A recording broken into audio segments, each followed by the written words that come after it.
Yo, I got some bad news for MJF fans.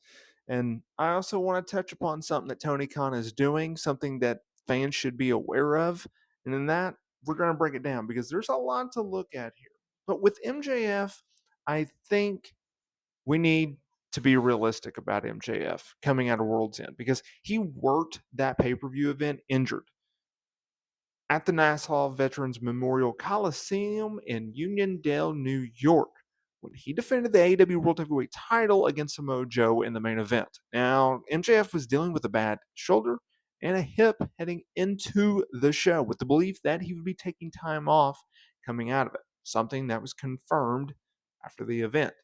And it's noticeable because MJF was essentially written out of storylines, essentially written off television, because after that match, he was consoled by Adam Cole, who was on crutches at ringside, right?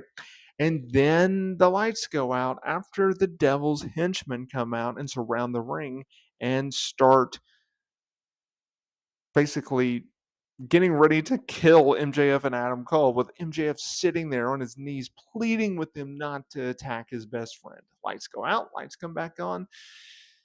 Adam Cole is revealed as the Devil after he dropped the World Heavyweight title to Samoa Joe in the main event of World's End. And Adam Cole was surrounded by his henchmen while sitting on a chair. And then they beat him down. They stood in the ring over the lifeless MJF, right?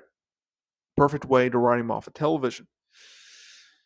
But there's something that people I don't think were expecting, because we knew that MJF had a bad shoulder and we knew that he had a bad hip.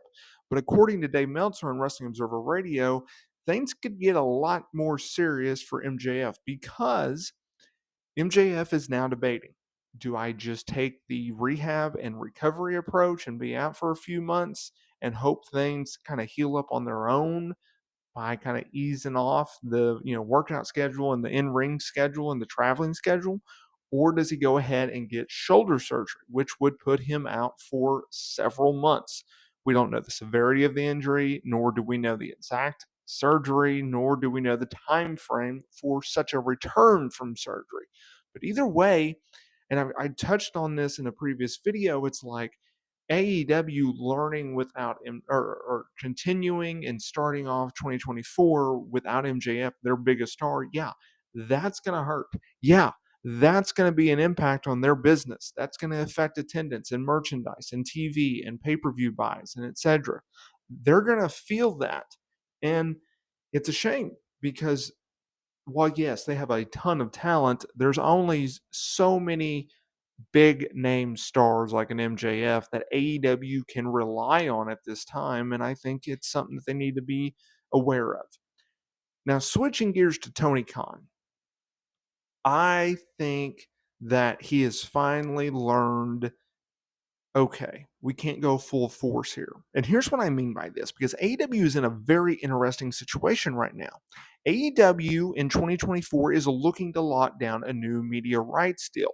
Their deal for Dynamite and Collision and Rampage with Warner Bros. Discovery to air those programs across TNT and TBS, well, they're expiring in 2025. Come January 1st, 2025, those deals are technically up, and in 2024, he's going to continue to try to lock down a deal, something in which he tried to do in 2023, but the media landscape is quite weird right now because, and WWE is finding this out as well. WWE has been able to lock down NXT's TV deal by going to the CW network. They've been able to lock down SmackDown's deal by going back to the USA network, but they're still trying to get the deal for Monday Night Raw locked down.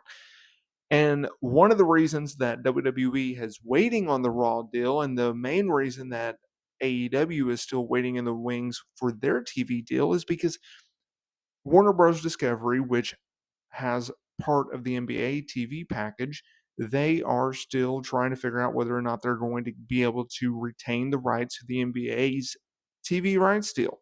And until that happens, they're really not willing to shell out a ton of money or even have serious conversations with AEW regarding a TV deal, right? Because there's only so much money to go around.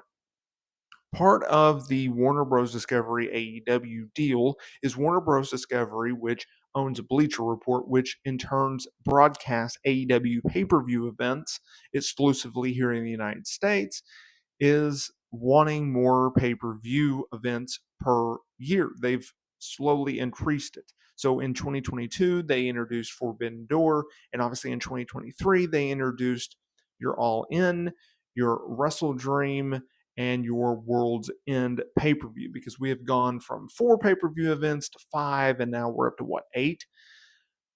The idea of AEW going and expanding more. I mean, at one point there was reports about how AEW wanted to do monthly pay-per-view events, which sounds ridiculous in 2024, although I understand boxing has that pay-per-view model and the UFC does as well.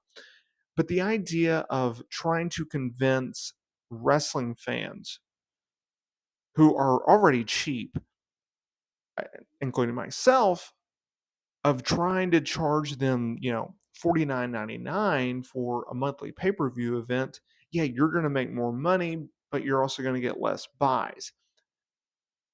That, from a company standpoint, is a pretty good exchange. The only problem is it causes not only fatigue for wrestling fans because there's another 3, 4, 5 hour show that they have to uh, you know, consume if they're following your weekly product, right? If you're from an AEW standpoint, you're asking them to watch 2 hours of Dynamite, 2 hours of Collision, and 1 hour of Rampage.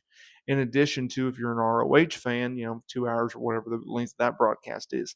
In addition to whether or not you watch WWE or TNA or New Japan or MLW or any other wrestling promotion that has any kind of distribution, OVW, NWA. But at least we know that they are not running a show in January or February. Okay, so we have gone from World's End at the end of December, and we are waiting until early March for Revolution. We don't know about April, and then obviously Double or Nothing is in May. Okay, as long as he doesn't do 12 pay-per-views a year, I can deal with 8.